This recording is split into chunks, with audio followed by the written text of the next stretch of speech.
तो जी हाँ, आप सब हो जाए तैयार क्योंकि रमेश रसमिया का कल सुबह बहुत ही ब्लास्ट का होली सॉन्ग आने वाला। सब कुछ आप लोग के इस वीडियो के माध्यम से आगे जानकारी देंगे कि कौन सा सॉन्ग किस चैनल पर रिलीज किया जाएगा। उससे पहले अगर आप लोग मेरे चैनल पर नए हैं और रमेश रसमिया का फैन है तो इस वीडियो को लाइक करके चैनल को सब्सक्राइब जरूर करें, क्योंकि मैं ऐसा न्यूज लाते रहता हूँ इस चैनल के माध्यम से। तो सबसे पहले बात की जाए सॉन्ग के बारे में, जो कि रमेश रसमिया का दूसरा होली सॉन्ग आ रहा है 2024 का, काफी जबरदस्त का।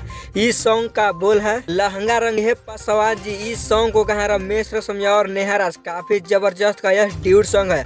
और इस सॉन्ग को लिखे हैं सूरज सोनालका जी और म्यूजिक दिए हैं चमन से, जो कि ब्लास्ट का म्यूजिक देते रहते हैं। और इस सॉन्ग को कल सुबह ही रमेश रसमिया ऑफिशियल यूट्यूब चैनल के फुल सॉन्ग को रिलीज किया जाएगा। तो काफी जबरदस्त का यह सॉन्ग है होली सॉन्ग। तो आप लोग कितना एक्साइटेड है इस सॉन्ग को सुनने के लिए, अपनी राय कमेंट बॉक्स में जरूर दे। और अभी तक मेरे चैनल को सब्सक्राइब नहीं किए हैं तो जल्द सब्सक्राइब कर लें, क्योंकि मैं ऐसा ही न्यूज लाते रहता हूँ इस चैनल के माध्यम से। तो मिलते हैं कुछ न्यू वीडियो लेकर।